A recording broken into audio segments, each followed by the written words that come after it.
Bienvenidos a Nueva Sabia, el espacio de Radio Paz donde cultivamos tu mente, alma y corazón.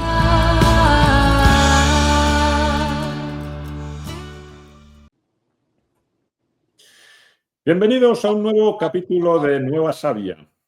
Vivimos en una época donde muchos buscan respuestas en mil direcciones, pero pocas veces levantan la mirada hacia lo esencial.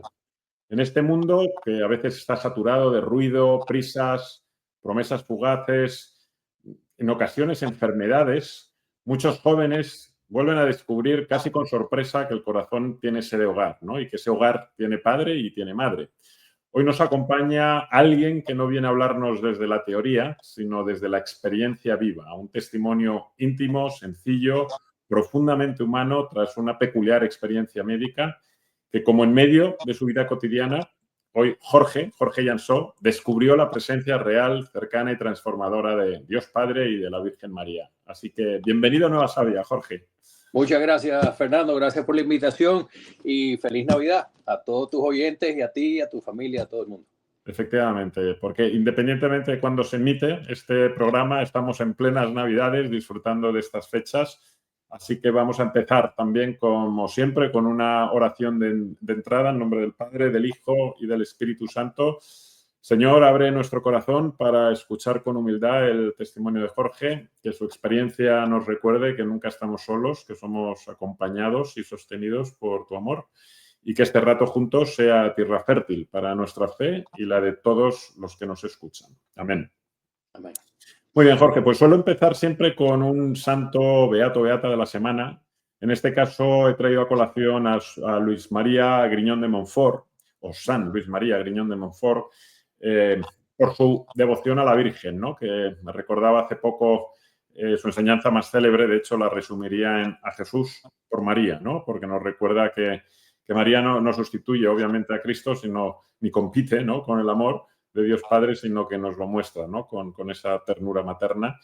Y quería empezar con ese inicio, ¿no?, maternal, para efectivamente comenzar con tu experiencia, que como siempre os pido contarnos un poco, ¿no?, sobre vosotros, orígenes, familia, profesión, hobbies, algo que nos permita conoceros un poco mejor. ¿Cómo no, Fernando? Pues mis padres eran cubanos, nacieron en Cuba, se criaron en Cuba, vinieron para Miami cuando el comunismo se apoderó de la isla. En el 60 vinieron a Key Biscayne, yo nací en el 62 aquí en Key Biscayne. De ahí nos fuimos a vivir a Costa Rica, Puerto Rico, República Dominicana, Venezuela y de vuelta a Key Biscayne. Somos 6, yo soy el quinto de 6 hermanos. Mis 4 hermanos mayores, mis 2 hermanos nacieron en Cuba, yo nací aquí, el más pequeño en Puerto Rico, y a nosotros nos tocó mudarnos mucho y cambiar de colegio, por supuesto, y tuvimos una vida privilegiada porque además de ser bicultural, pues bilingües, somos biculturales o cuatriculturales, porque nos permitió Dios nos permitió tener un crecimiento con muchas culturas y eso pues ahora más que nada después de un tiempo uno se da cuenta del valor que tiene eso, ¿no? En cuanto a convivir con las personas y relacionarse y comunicarse, etcétera. Entonces, yo viví una vida... Déjame, Jorge, matizar por compartir también con la audiencia la importancia que tiene, ¿no?, esa capacidad de experimentar también diferentes culturas. Bueno, en nuestro caso, yo he vivido muchos años en Asia, en Europa, por supuesto, pero en Indonesia, en Singapur, estuve haciendo negocios en Japón. Y bueno, hablando de cambios, hace poco mi mujer me recordaba, cariño, llevamos 25 años casados y 19 mudanzas, ¿no? Wow. Llevamos también un buen ritmo, además por todo el mundo, vamos, por todos los continentes. Pero subrayar lo que comentas, que creo que viene muy bien, ¿no? Porque a veces parece que cuanto más experiencia global tienes o más experiencia cultural, porque yo tengo muchos amigos que son budistas, que son hindús, bueno, de todo tipo de procedencias, orígenes y religiones. Y la verdad es que ese contraste te enriquece, pero también te ayuda, a veces por descarte y por ver y identificar las diferencias, el poder centrar, ¿no?, mucho más fácil o con mucha más convicción y fe, ¿no? Era matizar este tema de lo importante que también, si van saliendo aspectos relacionados con eso, me parece súper enriquecedor, porque creo que es parte, ¿no? de la sabiduría que has ido adquiriendo por este paseo vital. Sí, definitivamente, y siempre viendo que la mano de Dios, el plan de Dios ha sido muy exacto, y ahora uno mirando hacia atrás ve por qué o para qué han sido todas las experiencias que uno ha vivido. Cumplo 64 ahora en marzo, y entonces ahora uno está mirando un poco más hacia atrás también y viéndole más sentido y lo más práctico que ha habido en cuanto al sentido del plan de Dios. Y nada, tengo un negocio hace 40 años, cumplí en octubre 15 ahora de Non-Emergency Medical Transportation, transportando personas en silla de ruedas. Es un negocio de servicio que me encanta porque es mi pasión. Servirme, tú sabes, me encanta. Básicamente es parte de mi DNA, como quien dice, del DNA que puso Dios en mí. Y nada, yo me enfermé cuando tenía 28 años, ¿no? Con una condición idiopática, colitis ulcerativa, que hay un montón, me vengo enterando hace años que hay casi una epidemia de esto, es el IBD, Inflammatory Bowel Disease en inglés, no sé cómo se dice en español, Inflammatory Bowel Syndrome. Como te digo, no se sabe cómo lo adquieres ni cómo se quita, completamente idiopático, no hay una correlation con... le da mucho a los hebreos, a los judíos. Yo la verdad que inmediatamente no tengo familia judía, pero el caso es que eso, a los 28 años empecé a tratarme para eso. Eso fue deteriorándose. Me dieron un montón de medicinas, un montón de cortisona, eventualmente la quimioterapia y después ya finalmente la cirugía, que era la solución con la medicina occidental. Me quitaron el colon entero, me dejaron un pedacito abajo así, despegaron el intestino delgado, hicieron una bolsa interna, un J-pouch, como le dicen, y entonces me pusieron una colostomía, una ileostomía, porque no tenía colon externo, ¿no? Y entonces nada, me tocó vivir eso, pero como son las cosas de Dios, el yo de antes, obviamente, a ver, mi madre nos metió a todos en colegios católicos jovencitos, pero de ahí en adelante, mudándonos de países, fuimos a colegios laicos, ¿no? Pero gracias a esa base y gracias a, obviamente, la necesidad que tenía por la frustración de no encontrar una cura, de haber ido a Mayo Clinic, al desierto a buscar esto, a Colombia a buscar precisamente una cura. En Colombia encontré en un lugar que se llama, parte de la cura fue un lugar que se llama Usaquén, que es al norte de Bogotá. Encontré una gente que trabajaba en todo lo que era chakras, aura, bioenergética, y obviamente mi madre cuando aquello estaba muy preocupada y me mandó ahora al padre Hernando, que era el padre que estaba aquí antes del padre JC. Y el padre Hernando me dijo, bueno, Jorge, si tiene la huella del amor y es para bien y es consistente con el amor de Dios, etcétera, pues, ¿cómo no? Han habido gente que han tenido desarrollado el don de la sanación, como obviamente José Gregorio Hernández, etcétera. Y entonces esta gente no me sanaron físicamente, lo que hicieron fue que me dijeron que me iban a ayudar a sanar el alma, ¿no? Me dijeron que las enfermedades... Por poner más contexto, tú ya vivías aquí en Miami. Sí, en Key Biscayne. ¿Y cuánto tiempo llevabas con esta dolencia o con esta...? Bueno, esto fue en el 99. Acabé yendo 7 veces a Colombia. Yo iba los fines de semana. Yo iba un jueves, volví el lunes, una vez al mes, a final de mes. Y esta gente lo que hicieron fue básicamente que me dijeron, mira, aquí usted lo que tiene... A ver, me dijeron, las enfermedades son mensajeros divinos. Y lo que usted tiene es un regalo envuelto en papel de lija. Y yo dije, wow, eso suena muy bonito todo. Yo nada más que veo lija aquí. Yo no veo más nada.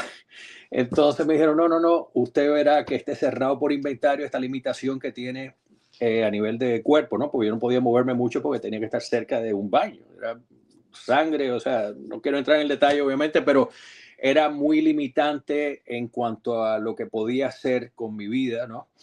Y ellos lo que me enseñaron fue básicamente a acercarme a Dios, ¿no? Y yo entendí por primera vez en mi vida todo lo que yo había visto con personas que estaban en mi mente, ¿no? Y no por falta de respeto, que eran fanáticos de Dios y decían Lucas 3 y Juan 21, y ahí entendí como vivencia porque lo sentí en el corazón y sentí el entusiasmo que yo había visto que la gente, o sea, ya no era a nivel conceptual, ya era una vivencia. Sentí la fuerza, sentí el amor, sentí todo lo que la verdad de Dios comprende y me sirvió muchísimo porque entendí que esta gente me estaban ayudando a mí a lidiar con lo que me venía 3 años después. En el 99 fui a Colombia, en el 2002 es que tengo las 2 operaciones grandes, la primera bien grande, y entonces eso me dio una fuerza a mí, a pesar del estigma social que tiene todo esto de tener una bolsita. Yo, para darte una idea, iba a la playa, que tú vives aquí en Key Biscayne, al Beach Club, donde todo el mundo me conoce, sabe quién yo soy, sin camisa y con la bolsita colgando. Que el yo de antes del complejo se hubiese tirado de un edificio. O sea, a nivel de esa fuerza que me dio Dios, con esa verdad, que me enseñó que somos el alma de Él y que somos hijos de Él cuando nos alineamos con esa alma. Y eso para mí ha sido desde entonces todo, ¿no? Detállanos un poco cómo fue ese proceso. ¿Ibas una vez cada mes y te quedabas ahí cuánto tiempo y en qué consistía? Iba un jueves por la tarde y me quedaba jueves por la noche, viernes, sábado, domingo, y el lunes por la mañana en American Airlines venía de vuelta para Miami. Y ellos lo que hacían era que me enseñaban a mí, me enseñaron lo primero que me enseñaron fue a respirar, a calmar la mente, ¿no? Y tema como de, vamos a ver, cuasi meditación, si se puede decir. Después me enseñaron a cómo orar, ¿no? Me enseñaron también a conocerme, a cómo quitar de arriba toda la domesticación que culturalmente nos hacen, que tú eres hombre, tú eres bueno, tú eres malo, tú eres esto, tú eres lo otro. Todo eso, me dijeron, mira, eso no es quien tú eres esta alma, ¿no? Esta alma que es hijo del Padre y que donde tú te alineas con esta alma, pues tú te estás alineando básicamente con tu Padre, porque estás siendo lo que, a ver, yo tengo un hermano que es médico y en uno de estos viajes mi mamá lo mandó a que me diga, oye, mira a ver qué está haciendo él en Colombia con esta gente, no sé qué. Y mi hermano se sienta conmigo, él es médico, ¿no? Científico, y me dice, George, uno nunca cambia. Todo eso que tú estás haciendo está tremendo, pero uno nunca cambia. Y a mí me sale, yo no sé de dónde, Rafi, si yo nunca he sido quien soy, yo no estoy cambiando, yo estoy siendo quien soy, quien nunca he sido por primera vez. Obviamente refiriéndome a darme cuenta quién soy a nivel del alma de hijo de Dios, ¿no? Y eso obviamente se me olvida a través del día, cuando no caliento el asiento y me siento a rezar y a conectarme, obviamente uno es todo lo que obviamente lo han condicionado a hacer automáticamente, vamos a decir, pero cuando lo hago es lo máximo, ¿no? En el sentido de lo más práctico, por falta de otra manera de decirlo, porque toda la paz y todo lo que uno busca con todas las otras cosas lo encuentras ahí con... Te ayudaron a volver a tu esencia, ¿no? Y entiendo que, sin embargo, sin una base, ¿no? Católica, o eran cristianos o... No, católico. Yo fui al colegio Maristas, que es el Columbus Okay. de Miami, en Puerto Rico, y me bautizaron en San Agnes. Hice la primera comunión en Puerto Rico, me casé en San Agnes, o sea, ha sido católico, mi madre era muy católica. No, pero digo esta experiencia en Colombia, cuando empezaste a ir Sí, donde te Usaquén es un ayudaron a colegio... respirar, a orar y demás, ¿ellos de qué tipo de religión profesaban? O... Sí, a ver, eran una combinación de personas, ¿no? Usaquén es un colegio católico en el norte de Bogotá, en un pueblito que se llama Usaquén, que es muy bonito, muy colonial. Pero habían dos chinos, por ejemplo, el doctor Chiquepo y Tian Shu, que practicaban la digitopuntura y la acupuntura. Habían gente que trabajaban las piedras, que trabajaban las chakras. Había de todo. Y por eso era obviamente el concern que había con mi madre de que te estás desviando hacia algo que no es. Okay. Yo obviamente después volví a mis raíces. Aquí en San Agnes hice el retiro de Maús en el 2003 por primera vez y serví en el 4, después me separé hasta el año pasado, pero siempre obviamente entendiendo que Jesús nos dio todo lo que nos hace falta para corregir los errores de los pecados, ¿no? Y entiendo hoy en día que uno mismo, que no me pasa durante el día, porque te digo, uno se está desconectado y no lo integra a la vida de uno laboral ni cotidiana, pero que uno mismo siendo como Dios nos hizo desde el punto de vista del alma, no solamente estamos corrigiendo nuestros pecados y viviendo una vida ordenada y recta y obediente, sino que también con nuestro testimonio, sin buscarlo ni quererlo, o sea, con toda humildad, pues ayudamos al prójimo que nos ve, nos observa y dice, wow, espérate, eh, esto ayuda a salvar mi alma también. Porque no, es como algo, hay un granito de arena, no estoy diciendo obviamente que uno vaya a ser obviamente más que eso, pero sí me doy cuenta del punto de vista, eh, no hay otra palabra, genial se me ocurre, pero las cosas de Dios son más allá que geniales.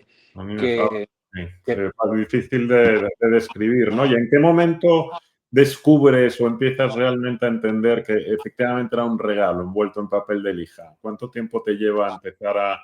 buenísima pregunta, porque cuando yo me di cuenta que empecé a sentir el amor de Dios y la fuerza, el coraje que me daba eso en términos, a ver, me acuerdo mi padre de pequeño me dijo una vez, ¿tú te crees bravo? ¿Tú te crees guapo? Yo, sí, papi, yo soy guapo. Y él me dijo, acuérdate que la guapería es circunstancial. Claro, a mí me sale un tipo con una ametralladora, un machete, un hacha y se me quita la guapería, pero pensando mejor las cosas, porque él obviamente me lo dijo desde el punto de vista con un buen consejo mundano, pero yo discrepo porque creo que la guapería, después de ver lo que es el regalo en papel de lija, no es circunstancial. Da igual las circunstancias. Si tienes a Dios, importa las circunstancias que te rodeen o que estés pasando, eh, eres guapo, por falta de otra palabra decirlo, o sea, tienes coraje porque sabes que esto tiene un propósito para tu vida, quizás no inmediato, pero eventualmente. O sea que ahí me di cuenta cuando empezó obviamente el tema de lo que iba a ser la cirugía, iba a ser la ileostomía y todo lo demás, que yo estaba tan tranquilo. Y te podría contar historias de cosas que me pasaron con la bolsita en otros momentos en privado, a nivel público, que no de cuestiones de accidentes ni nada, sino cuestiones con personas que las traté con una calma y con una coraje que nada más puede venir de Dios. ¿Tú sabes? Sí. No, porque efectivamente lo que dices, ¿no? Es esa calma, esa paz, a veces esa energía, ¿no? No nos podemos llamar huérfanos, que quizá es esa otra parte, ¿no? Del lado oscuro de la luna, ¿no? Cuando nos falta esa luz o esa energía. Dejamos de ser huérfanos cuando tenemos a Dios por padre, ¿no? Y a María por madre. Entonces se empieza a vivir de manera distinta en la que empezamos a darnos cuenta de que Dios no complica la vida, sino que la ilumina. Es verdad que a veces de maneras inesperadas, ¿no? Y que tenemos que, para generar esa conciencia o ese volver a nuestra esencia, ¿no? A esa humildad de los niños, pues a veces hay que pasar por este tipo de experiencias, pero que, como bien estás detallando, si no hubieras pasado por ahí, posiblemente no hubieras experimentado, ¿no? Ese punto de inflexión y ese nuevo modo de ver la vida, ¿no? Y de vivirla. Y yo siempre digo, Fernando, que cuando dicen hay que ser como niño, no es a nivel de preconceptual, es supraconceptual. O sea, por arriba de todos los conceptos y toda la inteligencia, entre comillas, que nosotros pensamos, que dominamos y que sabemos, cuando uno es como un niño, o sea, en sentido de que eres puro, ¿no? Ahí yo creo que es por donde va la sabiduría. Yo estoy gateando todavía en esto, obviamente, pero sí pienso que eso tiene un valor tremendo porque es como una medida de dónde está uno en el sentido de, tú sabes, de que si me descarrilé y ya estoy siendo muy guau guau, Mr. Fenómeno, o si estoy siendo, eh, sabes, si lo que veo, el producto de lo que veo es humildad y eso, pues ya sé que estoy siendo, alineándome con el Padre, con Dios, ¿no? Y háblanos un poco acerca de tu relación, ¿no? Con nuestra madre, con la Virgen María. ¿Cómo Oh, nació tu relación con ella? déjame decirte que cuando fui a la reunión de Maús, que nos vemos ahí de vez en cuando voy, me dan la Virgen un día y digo, wow, hablé, soy un bárbaro, me dieron la Virgen a mí, después me entero que se la daban a todo el mundo, cada miércoles se la llevaba a alguien, pero entonces yo la traigo y Maggie, mi esposa, la pone aquí en la casa y le pone un mantel, le pone velas, le pone flores, le pone un rosario y todos los días le pasaba por delante a la Virgen Y le voy a rezar, le voy a rezar, le voy a rezar, porque a mí me encanta he tenido unas experiencias de verdad con la madre tremendas, lindísimas. Y cuando me toca volver a devolver la Virgen el próximo miércoles, el carro de ella está bloqueando el mío, saco en el de ella, la pongo en el asiento delante y cuando voy en la esquina aquí de la Shell y la Móvil, estoy cambiando las estaciones que ella tiene en el radio para ver si hay algo que me gusta y en eso no sé por qué, se paro en una estación y oigo un pedacito de una canción de una voz lindísima que no he podido volverla a encontrar. He encontrado muchas versiones, pero no esta, que dice: una madre no se cansa de esperar. Y fue como que el tiempo se paralizó.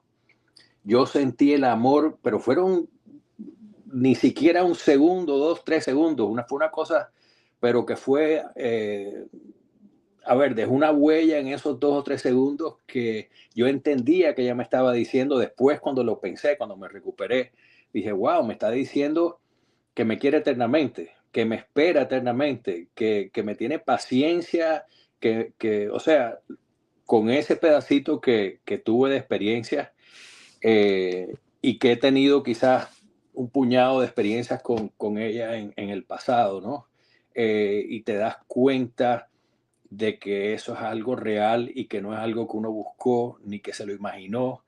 Y son momentos que lo ayudan, le dan, tú sabes, energía, a ver, fe a uno, que uno puede ir a, tú sabes, como recurso cuando uno falta o fallea o tropieza.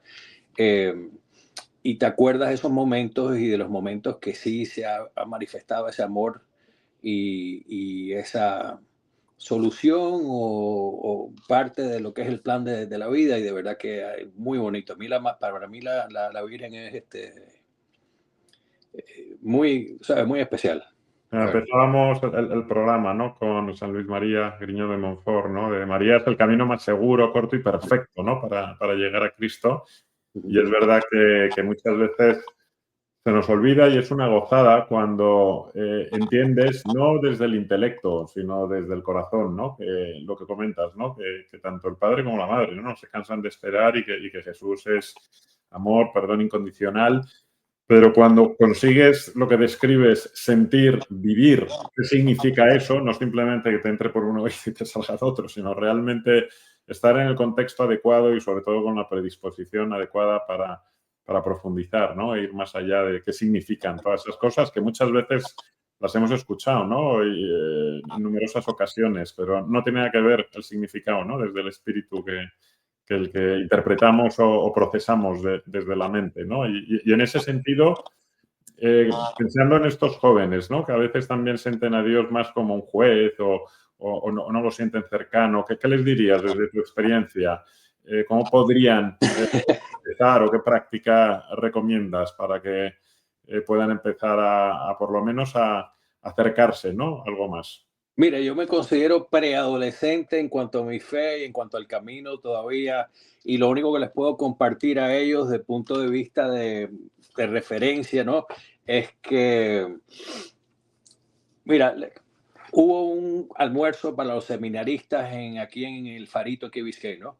Y fuimos a ayudar todos, llevamos, tú sabes, hicimos un barbecue y de momento me ponen un micrófono delante a mí y me dicen, di algo. Pero yo, tú sabes, ¿por qué yo? O sea, me pusieron el micrófono y lo único que me vino a la mente es que yo les dije, miren, los seminaristas, muchos de ellos muy jóvenes, ¿no? Y les dije, mira, yo de verdad que pensé que todos ustedes estaban locos y todas las monjas estaban locas, ¿ok? Yo veía eso como raro. Una persona que se metía monja, cura, era como, ¿qué es esto? O sea, y ahora me doy cuenta que los locos somos nosotros, ¿ok? Porque ustedes han descubierto a muy temprana edad el secreto de la existencia, el propósito de nuestro Padre y nuestra Madre, de nuestra vida. Y la paz que ustedes tienen y van a tener viviendo alineados a esa relación con Dios, ¿ok?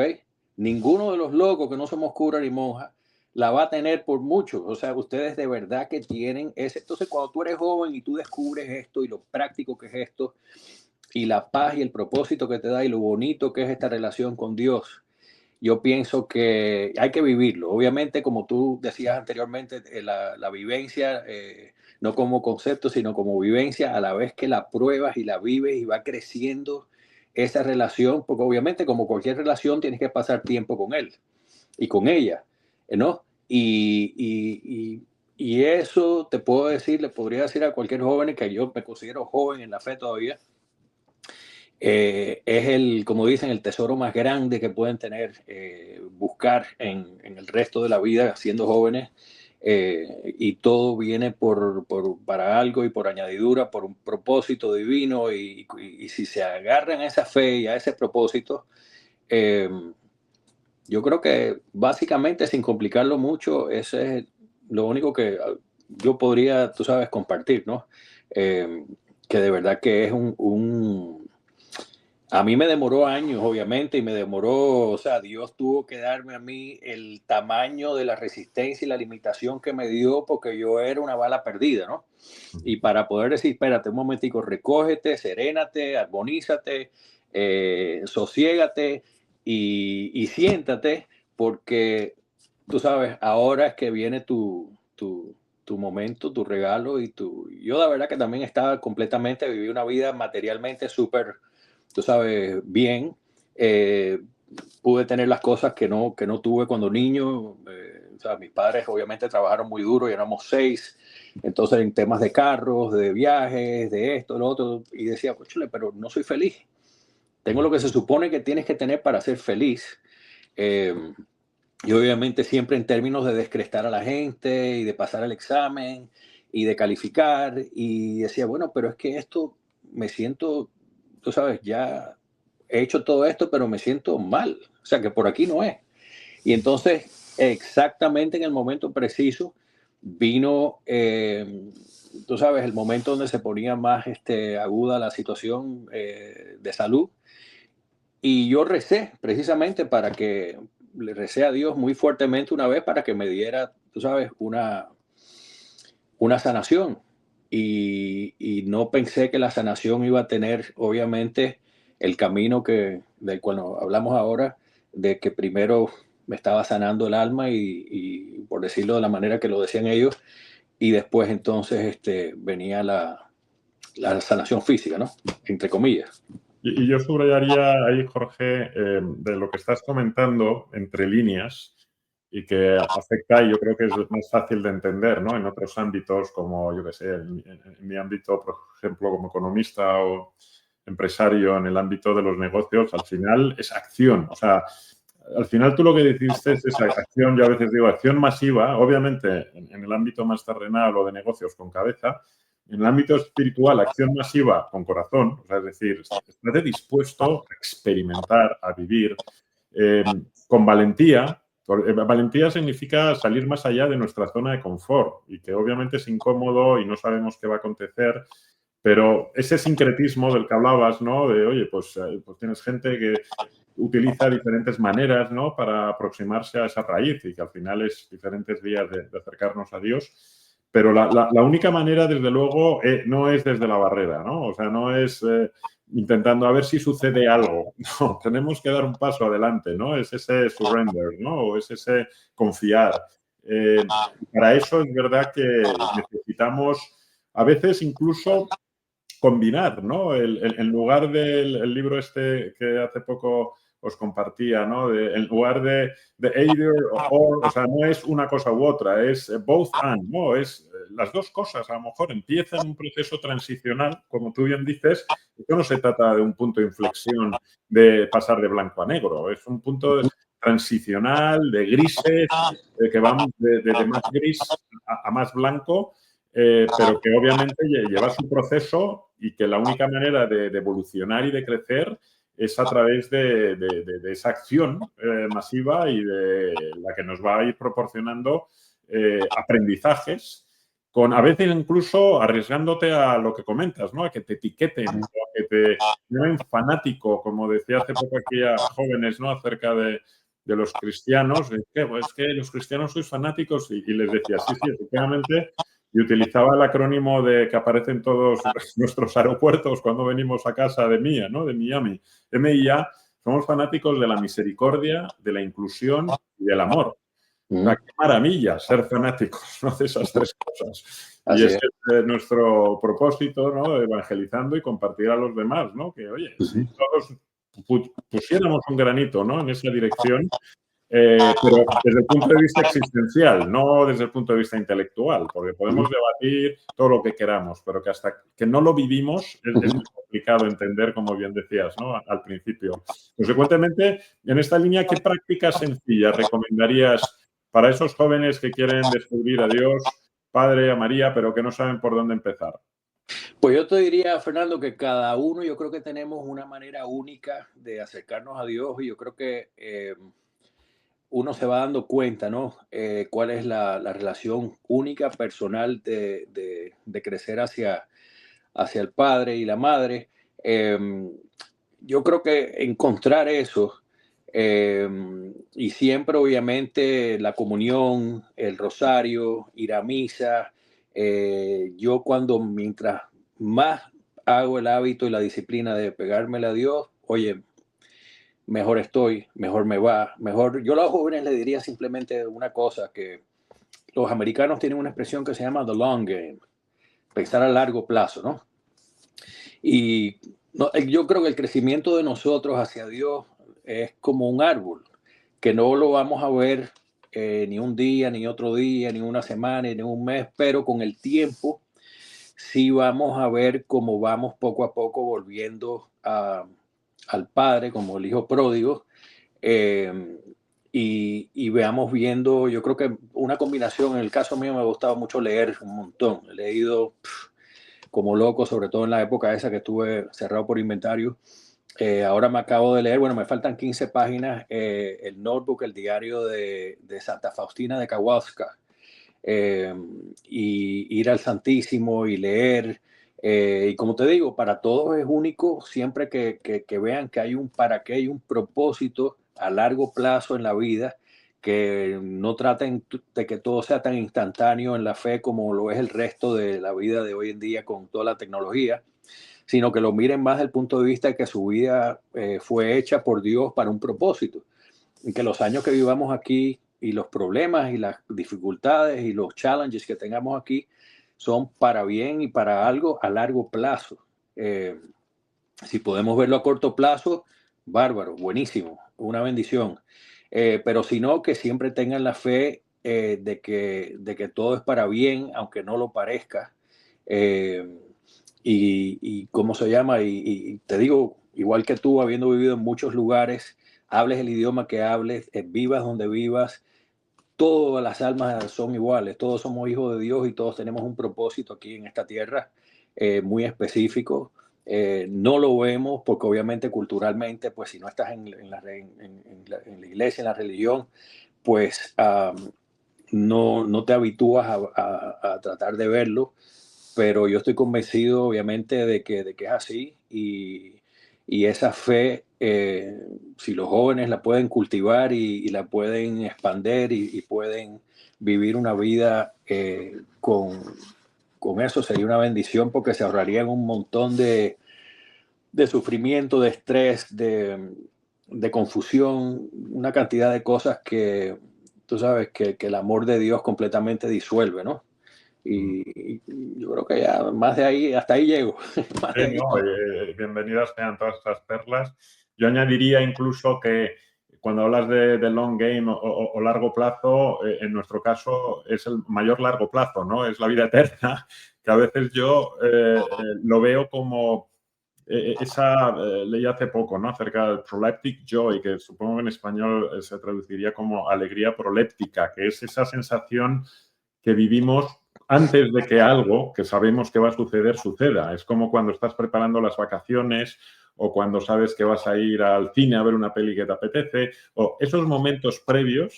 En nuestro caso es la vida terrenal, ¿no?, que es esa gota versus el océano, ¿no?, que queda después, ¿no? Entonces es el también intentar disfrutar este camino súper corto, y anticipando precisamente esa alegría, ¿no?, esa culminación, ese amor absoluto. A veces con ese tipo de gestos, porque a veces Dios nos susurra Otras veces simplemente nos abraza a través de seres queridos. Tenemos que tener el radar también abierto para ser más conscientes de que él está ahí, pero tienes que estar con ese radar o con esas gafas. A veces nos tenemos que cambiar las gafas con las que vemos el mundo, porque si no, efectivamente vamos ciegos y dando palos, ¿no? de ciegos, tristemente. Así que, pues nada, a confiar. ¿Qué le dirías a un joven que quiere confiar pero aún no se atreve? Mira, yo te diría que el awareness, ¿no? En las reuniones de Magu estábamos comentando hace unas reuniones atrás de cómo conocerse uno mismo, ¿no? Y por qué es que uno actúa de la manera que actúa hoy en día y qué necesariamente tiene que haber pasado en el pasado para que alguien les recuerde. Por ejemplo, te cortan en el tráfico, me está recordando las veces que me han faltado el respeto, que sean esto. Entonces, uno también tener un poquito de self-awareness, ¿no? Para conocerse y para dejar de ser lo que no es y poder que eso no interfiera, interrumpa. Yo les diría también, mira, el servicio, el amor por el prójimo, es una fórmula que no falla.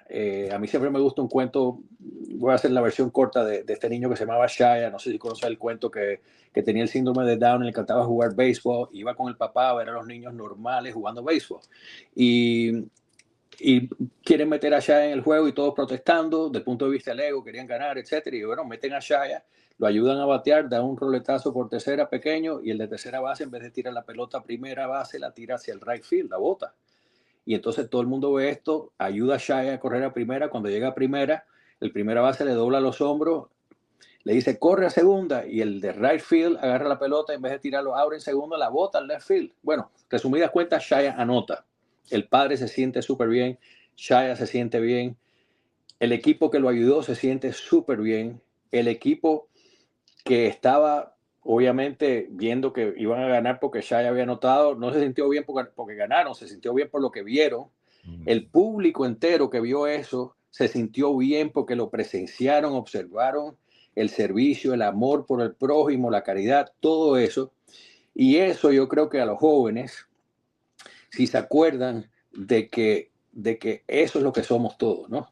Todos somos un alma buena, amorosa, servicial, y que si ellos logran, irónicamente, cultivar ese tipo de vida, van a ser más felices y van a estar más en paz, porque van a estar más pegados a lo que de verdad son, que hijos de Dios que somos todos. Eso.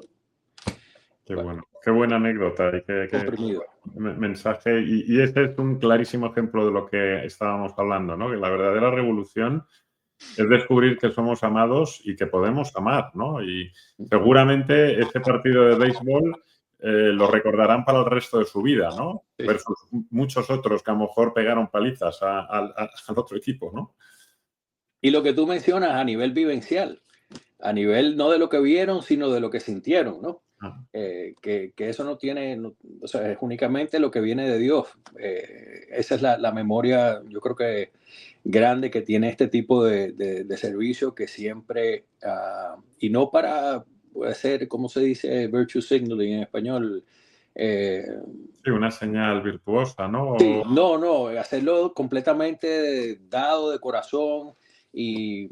No transaccional, sí, sin Sí. esperar nada a cambio. Sí, que sea una cosa completamente, yo creo que si yo pudiera darle para atrás al reloj y haber sido más así, consciente en cuanto a este sentido, y me hubiese ahorrado un montón, porque el egoísmo te lleva a un montón de acumulación de cosas y de cuestiones que no te dan, tú sabes, necesariamente son divertidos y puedes tener un momento de exaltación, etcétera, pero no es la verdadera felicidad que uno encuentra cuando encuentra a Dios.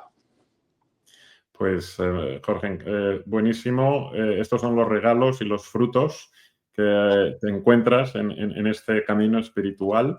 Vamos a acabar ya, pues se nos ha ido el tiempo. Suelo acabar con las 3 semillas, pero ya nos has contestado 2 de ellas, porque os suelo preguntar un libro, que voy a poner el de Santa Faustina que has comentado, y una experiencia. Me ha encantado el relato de Shaya, con lo cual vamos a dejar esos 2 ahí.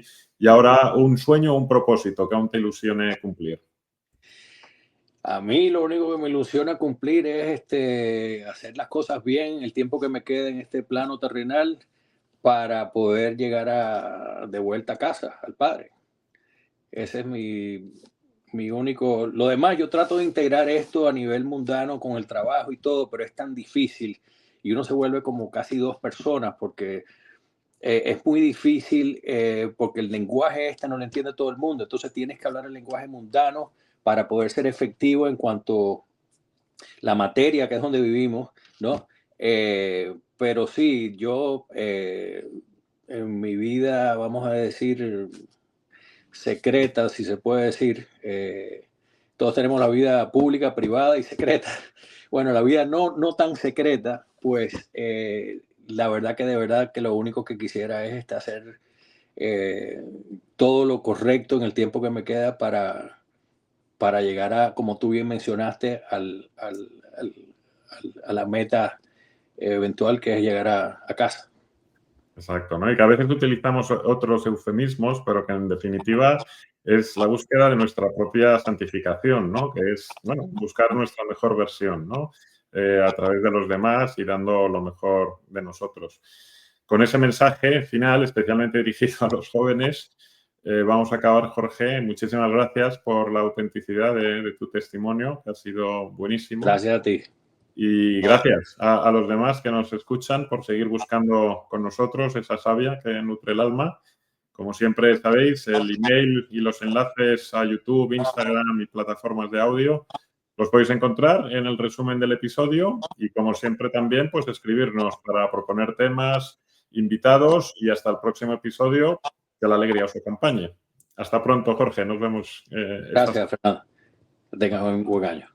Gracias por ser parte de esta comunidad que transforma vidas desde el amor y los valores. Esto fue Nueva Savia.